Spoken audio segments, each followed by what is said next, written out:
Assalamu alaikum. I hope you all are fine by the grace of Allah Azawajal.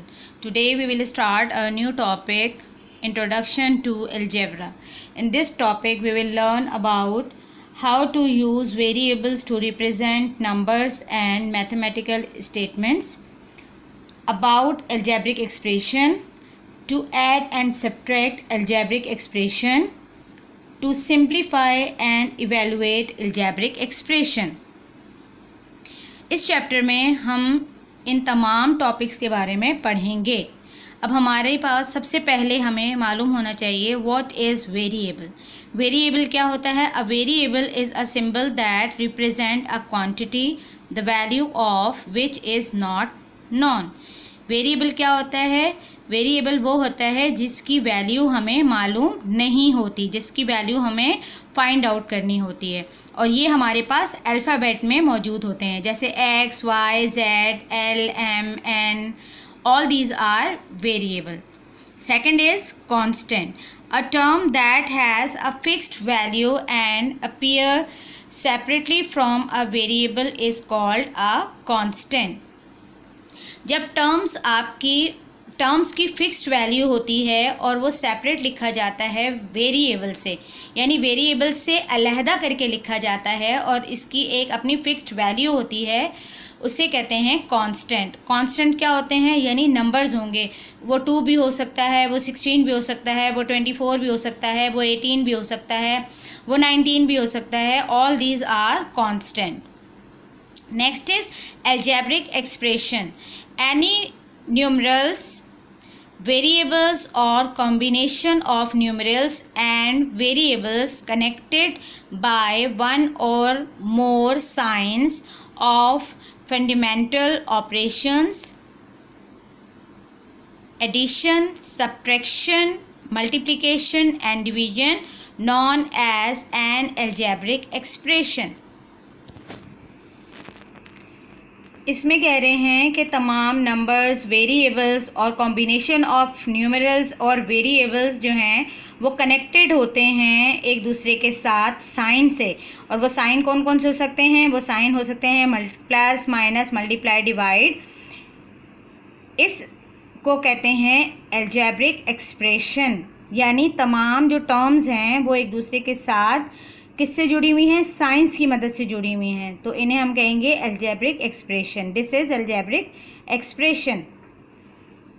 Coefficient. Coefficient क्या होता है जी? The symbol और numbers appearing before the variable used in algebraic terms is called the coefficient. कह रहे हैं कि ऐसा symbol या नंबर जो आपके साथ वेरिएबल से पहले लगा हुआ होता है वो होता है अलजेब्रिक टर्म, और इसे कहते हैं कॉफिशेंट. ठीक है, अलजेब्रिक टर्म में इसे क्या कहते हैं? कॉफिशेंट. अब कॉफिशेंट क्या होता है? यानी वेरिएबल से पहले जो भी नंबर होगा, वो 3 भी हो सकता है, वो 2 भी हो सकता है, वो 5 भी हो सकता है, वो 8 भी हो सकता है. All these are coefficient. क्या होंगे? इसको हम क्या कहेंगे? कॉफिशेंट. वेरिएबल के साथ जो भी नंबर लगा हुआ होगा उसे आप क्या कहेंगे? कॉफिशेंट. This is coefficient. और अगर ये अकेला होगा तो ये क्या होगा? वेरिएबल.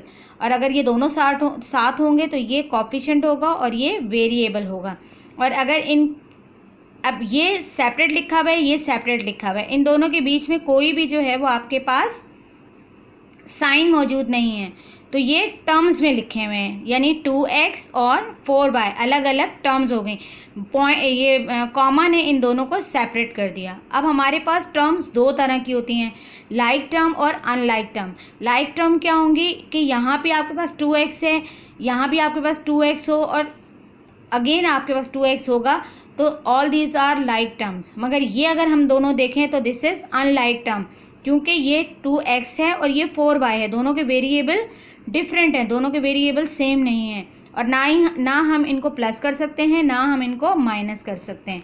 तो this is called unlike term. और वैसे आप इसको कॉफिशेंट के लिए देखेंगे तो दिस इज कॉफिशेंट. इनके साथ वेरिएबल से पहले जो भी नंबर होता है वो कॉफिशेंट कहलाता है. Now we will start our exercise 8A. Let's see question. Student, page 122. Exercise 8A. Question number 1 is, are the following statements true, false और open? कह रहे हैं कि आपके पास ये स्टेटमेंट्स मौजूद हैं, इनमें आप बताइए कौन सी ट्रू हैं, कौन सी फॉल्स हैं या कौन सी ओपन हैं। तो यहाँ सबसे पहली जो आपके पास स्टेटमेंट है वो है number 1 is 0 is a whole number. अब आप मुझे बताएंगे 0 is a whole number. Yes, 0 is a whole number. आपने पढ़ा था पिछले चैप्टर में नेचुरल होल नंबर जो मैंने आपको पढ़ाए थे, उसमें आपके पास जो है वो मैंने आपको बताया था कि होल नंबर क्या होते हैं, नेचुरल नंबर क्या होते हैं। तो 0 is a whole number, yes 0 is a whole number, तो आंसर आएगा आपके पास ट्रू। Answer is true. अब सेकंड स्टेटमेंट आपके पास है 5 + 9 इज़ इक्वल टू 18 - 5। अब आपने ये बताना है रफ वर्क में कि आपके पास 5 + 9 और 18 - 5 जो है क्या ये इक्वल हैं। तो 5 में 9 प्लस करेंगे तो आपके पास क्या आएगा 14, और 18 में से आप 5 माइनस करेंगे तो आपके पास क्या आएगा, तो आपके पास आएगा 13। अब मुझे ये बताइए 5 में 9 प्लस किए तो 14 आया और 18 में से 5 माइनस किए तो 13 आया। तो बोथ आर इक्वल और नॉट इक्वल, तो नहीं है ना। तो यहाँ ये क्या कह रहे हैं 5 + 9 इक्वल है 18 - 5 के। तो अगर इसका आंसर 14 है और इसका आंसर 13 है तो क्या ये इक्वल होंगे, नहीं होंगे इक्वल।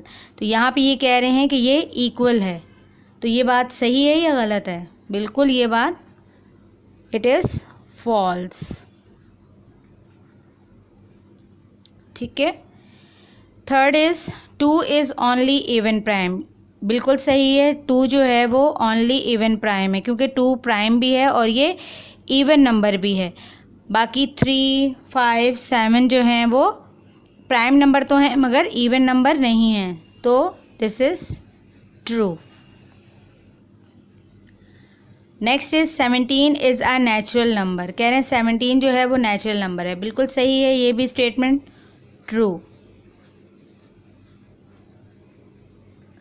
अब यहाँ आपके पास है 7 × box is equal to 21 when box is equal to 4। कह रहे हैं अगर ये बॉक्स जो है वो 4 के इक्वल हो तो आप बताइए कि 7 4s are 21 होगा, नहीं होगा ना। 7 4s are क्या होगा 28।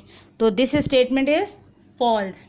और जिस स्टेटमेंट में बॉक्स आ जाता है और वो खाली होता है इसे हम ओपन स्टेटमेंट भी कहते हैं।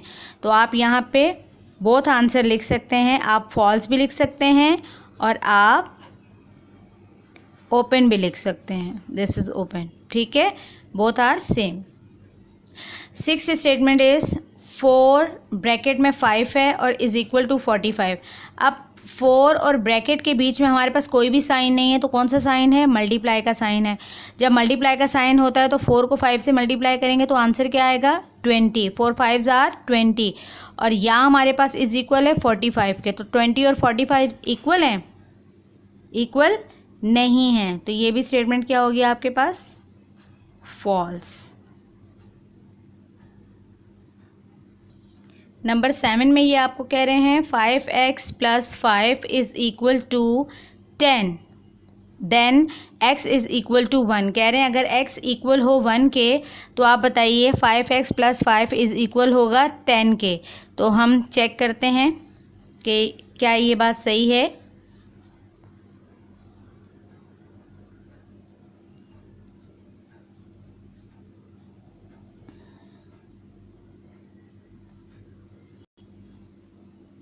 रफ वर्क देखिए, कह रहे हैं 5x + 5 is equal to 10। 5x की वैल्यू आपने लगाई 1, 5 1s are हो गया 5 और ये वाला 5 एज इट इज़ आ गया। 5 में 5 प्लस किया तो आपके पास आया 10। तो 10 इक्वल होता है 10 के। तो आपके पास ये स्टेटमेंट बिल्कुल सही है, आप इसको चेक करें।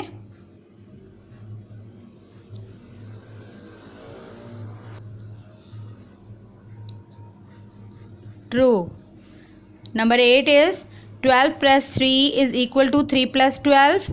Yes, this is true. Number 9 is 0.5 is equal to 1/5. यहाँ 0.5 इज इक्वल टू 1/5 है। 0.5 को अगर मैं फ्रैक्शन बनाऊँ तो ये हो जाएगा 5/10 इज़ इक्वल टू 1/5। अब आप मुझे बताइए, अगर मैं इसको कैंसिल करूँ तो ये होता है 5 1s are 5, 5 2s are 10। तो हमारे पास आएगा 1/2 is equal to 1/5। Both are same? नहीं, ये सेम नहीं है। तो हम इसका आंसर क्या लिखेंगे? हम लिखेंगे false. The answer is false.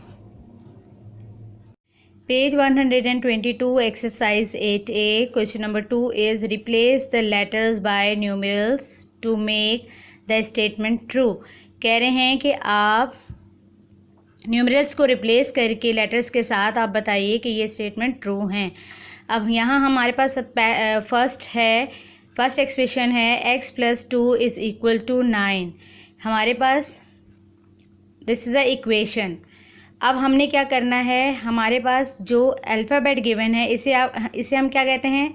इसे हम कहते हैं वेरिएबल। क्या कहते हैं? वेरिएबल। और जो नंबर्स होते हैं इन्हें हम क्या कहते हैं? कांस्टेंट। मैंने आपको बताया था कि कांस्टेंट के साथ कोई भी वेरिएबल नहीं लगाया जाता, वेरिएबल अलहदा से लगाया जाता है। और अगर वेरिएबल के साथ कोई नंबर होता है तो this is called coefficient. This is called coefficient. अब यहाँ हमारे पास है x + 2 इज़ इक्वल टू 9। अब हमने क्या करना है, हमें इस इक्वेशन को सॉल्व करके बताना है। जब हमारे पास इस तरह की इक्वेशन होती है तो हम क्या करते हैं, हम सबसे पहले लिखेंगे सॉल्व। अब मैं क्या करूँगी, सबसे पहले हमें x को मूव नहीं कराना है। हमें किसे मूव कराना है? हमें कांस्टेंट को कांस्टेंट के पास मूव कराना है। जब भी हमारे पास इक्वेशन इस तरह की गिवन होती है जिसमें वेरिएबल और कांस्टेंट होते हैं तो उसमें कांस्टेंट को मूव करवाया जाता है, वेरिएबल को मूव नहीं करवाया जाता। तो यहाँ हम वेरिएबल एज इट इज़ लिखेंगे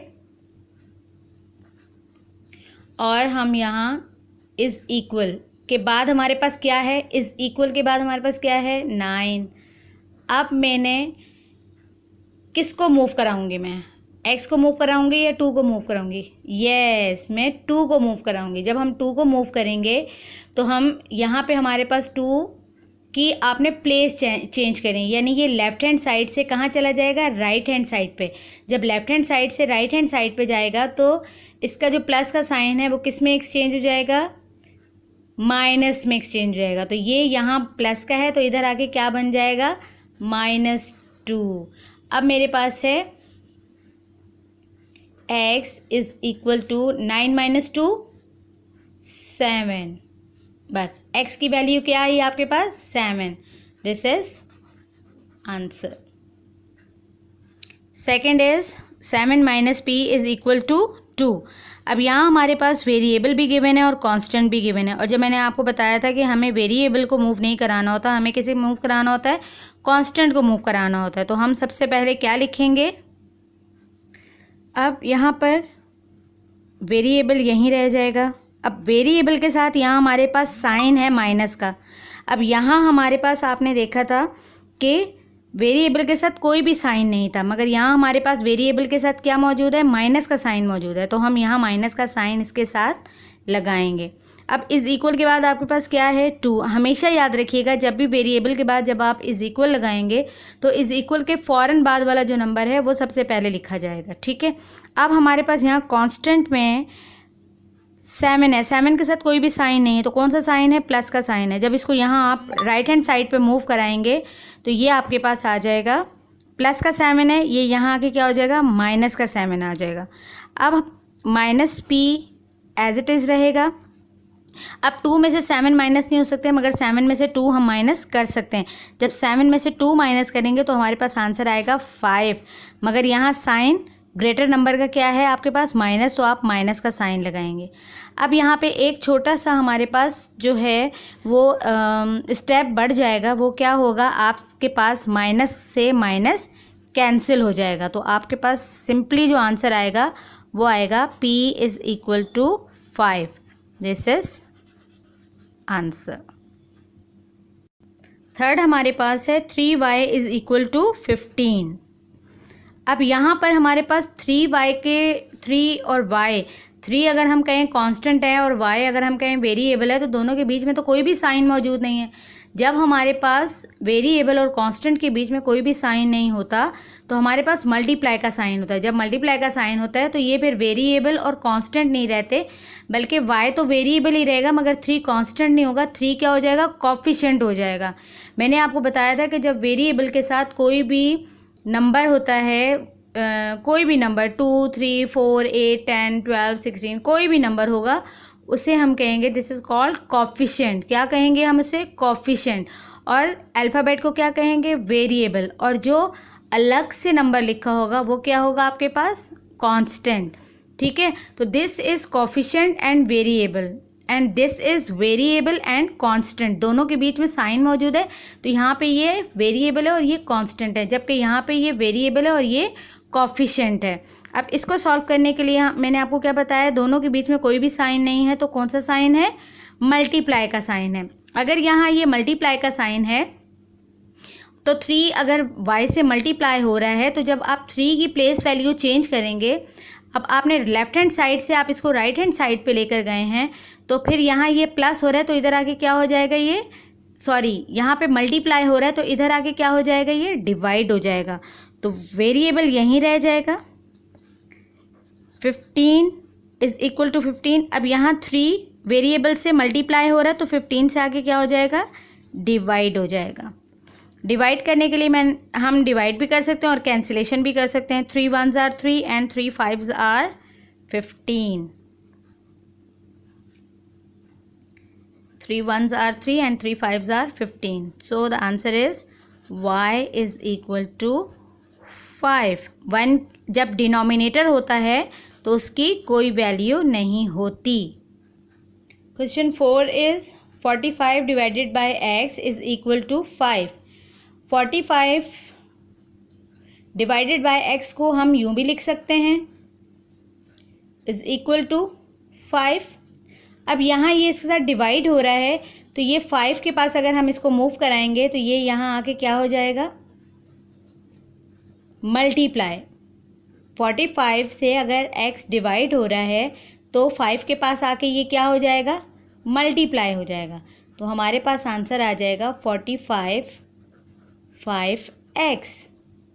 ठीक है, अब मेरे पास वेरिएबल को हमें अकेला करना है और हमें कांस्टेंट को मूव कराना है, कोफिशिएंट को मूव कराना है। अब हम किसको मूव कराएंगे? हम 5 को मूव कराएंगे 45 के पास। अब 5 यहाँ मल्टीप्लाई हो रहा है तो 45 के पास आगे क्या हो जाएगा? ये डिवाइड हो जाएगा। So we will cancel. 5 1s are 5 and 5 9s are 45. The answer is 9. 9 is equal to x. यानी x is equal to 9. Both are same. So this is the answer of question number part 4. Question number 2 part 4. आपने ये बेटा तमाम questions जो हैं वो अपने blue pen से सॉल्व करने हैं और जो क्वेश्चन है वो आपने ब्लैक पॉइंटर या अपने मार्कर से लिखना है, जैसे भी आप करेंगे। और रफ वर्क की अगर रिक्वायरमेंट होगी तो आप रफ वर्क भी बनाएंगे।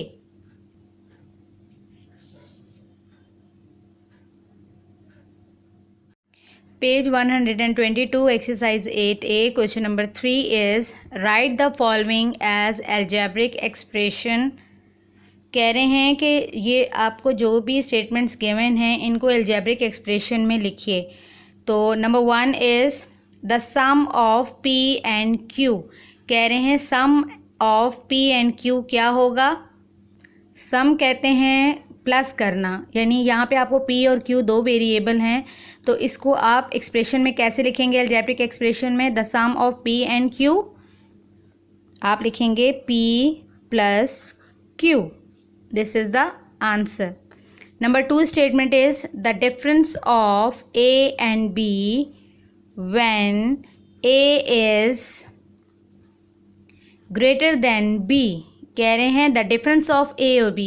A और B का आपने डिफरेंस फाइंड करना है जब A is greater than B, A बड़ा होगा बी से। तो जब ए बड़ा होगा बी से तो हम अगर डिफरेंस फाइंड करते हैं तो हम पहले बड़ा वाला नंबर लिखते हैं फिर छोटा नंबर लिखते हैं ना। डिफरेंस कहते हैं माइनस करने को। तो हम यहाँ लिखेंगे A minus B. This is answer. Third is 2/3 of x added to 2y। कह रहे हैं 2/3 ऑफ एक्स जो है वो एडिड हो रहा है 2y में। अब 2/3 के मीनिंग होते हैं 2/3, यानी 3 चीज़ों के 2 हिस्से। 2/3 ऑफ एक्स का मतलब होगा 2/3 x added to 2y। Added मतलब plus 2y। 2/3 x added to 2y। Number 4 is the product of m and n added to their sum। कह रहे हैं m और n जो है इनका जो प्रोडक्ट है वो ऐड हो रहा है अपने ही सम में। तो इसका आंसर हम क्या लिखेंगे? The product of m n। तो प्रोडक्ट ऑफ m n क्या होगा? m n added to their sum, add हो रहा है अपने ही सम में। सम मतलब m प्लस n में प्लस हो रहा है। Number 5 is the difference of 2p and 3q when 2p is less than 3q। कह रहे हैं डिफरेंस फाइंड करें 2p और 3q का when 2p is less, 2p छोटा है 3q से। तो हमें डिफरेंस फाइंड करना है यानी माइनस फाइंड करना है। तो यहाँ पे इन्होंने कहा कि 2p छोटा है और 3q बड़ा है। तो हम पहले क्या लिखेंगे? 3q minus 2p। 3q minus 2p। Number 6 is 3 times a added to 4 times b। कह रहे 3 टाइम्स जो है वो a ऐड हो रहा है 4 टाइम b के अंदर। तो कैसे ऐड हो रहा है? 3 टाइम a अगर आप लिखेंगे तो मैं पेंसिल से लिख के बताती हूँ आपको। अब देखें 3 टाइम a 1 2 3, 3 टाइम a हुआ 3a, एडेड हो रहा है 4 टाइम b में 1 2 3 4, 4 टाइम b में जब ये एडेड हो रहा है तो आपके पास क्या आ जाएगा? 3a plus 4b। आंसर में आप लिखेंगे 3a added to 4b। This is answer. Number 7 is the sum of m and the quotient of n divided by 2। कह रहे हैं sum of m और n जो है वो डिवाइडेड हो रहा है 2 से। तो हम इसका आंसर क्या लिखेंगे? हम लिखेंगे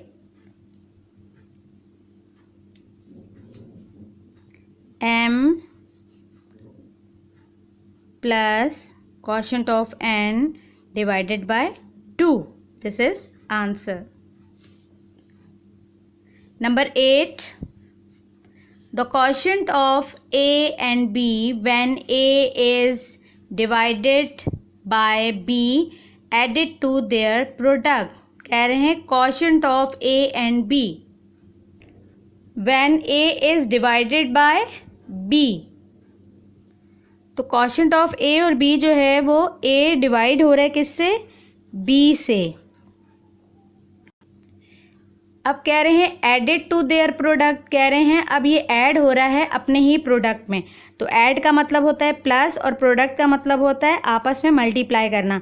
तो ए और बी आपस में क्या हो रहे हैं? मल्टीप्लाई हो रहे हैं। तो ए जो है वो डिवाइड हो रहा है बी से और ऐड हो रहा है अपने ही प्रोडक्ट यानी ए बी में। 9 is 1/3 of x multiplied by the difference of x and y when x is greater than y। कह रहे हैं 1/3 of x multiplied by the difference of x and y। अब 1/3 x का क्या मतलब होगा? 1/3 मीन होता है कि 1/3 और x हम लिखेंगे। अब मैंने आपको पहले बताया था पिछली एक्सरसाइजेज में कि जब हमारे पास वेरिएबल के साथ कोई भी कोफिशिएंट नहीं होता तो 1 होता है, तो हम 1 को मेंशन नहीं करते हैं। तो 1/3 में हम क्या मेंशन करेंगे? हम मेंशन करेंगे x/3। अब कह रहे हैं 1/3 of x multiplied by the difference of x and y। अब ये कह रहे हैं कि 1/3 जो x है वो मल्टीप्लाई हो रहा है किसमें, difference of x and y when x is greater then y। यानी यहाँ पे x बड़ा है तो x पहले आएगा और y छोटा है तो y बाद में आएगा। तो हम यहाँ x/3 मल्टीप्लाई हो रहा है डिफरेंस ऑफ x और y के, तो x minus y। This is answer. Number 10 is 3/4 of x multiplied by the difference of 2p and 5q when 2p is less than 5q।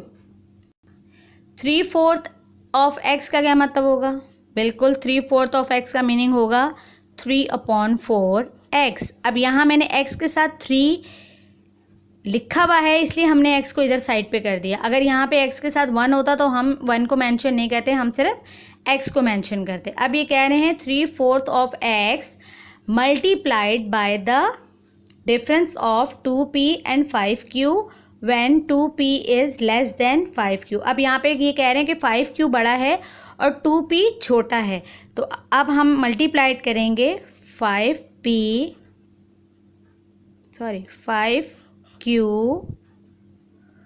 Minus 2p। This is answer. Okay student, question number 3। All these questions you will write with blue pen. Don't use marker और black pointer. आपने ये question number 3 में जितना भी काम है वो आपने पेन से करना है, ब्लू पेन से करना है और एक लाइन स्किप करके काम करना है। क्वेश्चन लिखने के बाद एक लाइन स्किप करके आंसर लिखना है, फिर आपने एक क्वेश्चन लिखना है, फिर एक लाइन छोड़ के, फिर एक लाइन छोड़ के आपने एक लाइन छोड़ के आपने काम करना है। Page 123 exercise 8A। Write down separately the terms of the following algebraic expression. कह रहे हैं कि आपको अलजेब्रिक एक्सप्रेशन दी गई हैं, इनको टर्म्स में सेपरेट करके लिखिए। टर्म्स क्या होती हैं, यानी जिसमें आपके पास जैसे आपके पास वेरिएबल्स होते हैं, आपके पास कोफिशिएंट और वेरिएबल्स होते हैं, आपके पास कांस्टेंट होते हैं, उन सब को सेपरेट करके लिखना कॉमास के साथ, ठीक है। यानी इनके साइंस ख़त्म हो जाएंगे, प्लस का साइन है, प्लस का साइन ख़त्म हो जाएगा, इसकी जगह आप कॉमा लगा देंगे, तो इसे आप कहते हैं टर्म। टर्म्स आप अलग अलग करके लिखते हैं विथ कॉमास के, ठीक है। अब यहाँ मेरे पास a + b - 2c है। अब यहाँ हमें एक बात का और बहुत ख्याल रखना पड़ेगा कि हमारे पास अगर माइनस होगा तो माइनस किसी भी सूरत में ख़त्म नहीं होगा। प्लस जो है वो कॉमा में चेंज हो जाएगा, बट माइनस जो है वो कॉमा में भी चेंज होगा, मगर माइनस लिखा जाएगा। टर्म में जब माइनस होता है तो वो रहता है।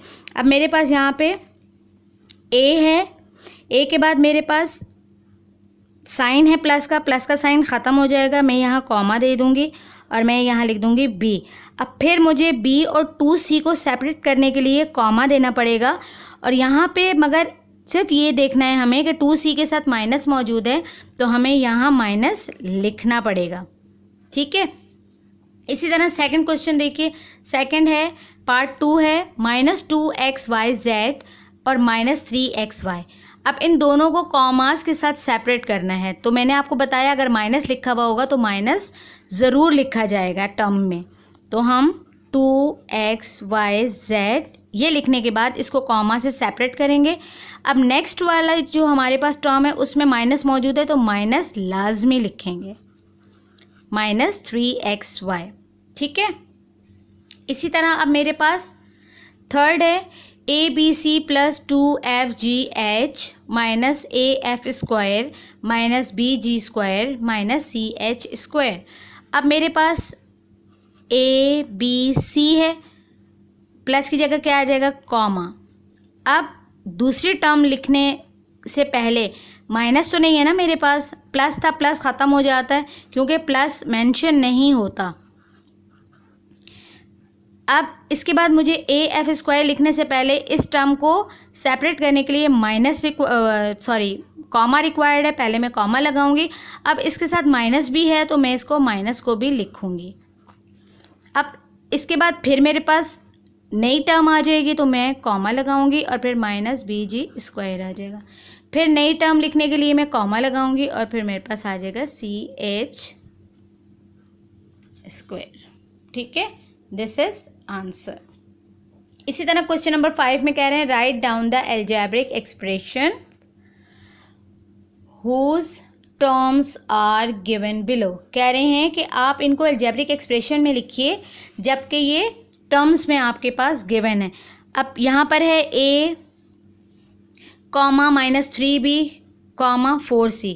अब ए के बाद कॉमा है, कॉमा नहीं लिखा जाता। टर्म्स जब आप एल्जेब्रिक एक्सप्रेशन में लिखते हैं तो फिर कॉमास नहीं आते, सिर्फ टर्म्स में जब लिखते हैं जब कॉमास आते हैं। अब मेरे पास यहाँ प्लस कोई भी साइन अगर नहीं होता तो मैं कौन सा साइन लगाती, प्लस का लगाती, मगर यहाँ मेरे पास माइनस मौजूद है तो मैं माइनस का साइन लगाऊंगी। अब फिर कॉमा आ गया, कॉमा मुझे नहीं लगाना क्योंकि एल्जेब्रिक एक्सप्रेशन में कॉमा नहीं होता। 4c के साथ कोई भी साइन नहीं है तो प्लस का साइन है तो मैं यहाँ प्लस का साइन लगा दूँगी। ठीक है, इसी तरह मेरे पास 5abc है तो 5abc एज इट इज़ आ जाएगा। कॉमा नहीं लगेगा क्योंकि एल्जेब्रिक एक्सप्रेशन में कॉमा नहीं आता। अगली टर्म के साथ माइनस मौजूद है तो मैं माइनस इसी का लगा दूँगी। अब कॉमा नहीं आएगा, मगर 3ab के साथ कोई साइन भी मौजूद नहीं है तो कौन सा साइन है, प्लस का साइन है, BD। इसी तरह नंबर 3 वाले को देखिए 3u कॉमा -1/BGT। 3u आपके पास एज इट इज़ आ जाएगा, कॉमा नहीं लगेगा। 1/2 के साथ माइनस मौजूद है तो हम 1/2 के साथ माइनस ही लगाएंगे और ये इसका आंसर हो जाएगा। ठीक है, दिस इज आंसर। अब बेटा ये आपके पास question number 1 2 3 4 5 all part you will complete in your notebook. ठीक है, आप इसके तमाम पार्ट कहाँ सॉल्व करेंगे, अपनी नोटबुक में सॉल्व करेंगे और सफाई से काम करेंगे। एक्सरसाइज 8A क्वेश्चन नंबर 1 2 3 4 5 और इन तमाम क्वेश्चंस के ऑल पार्ट आप सॉल्व करेंगे अपनी नोटबुक में।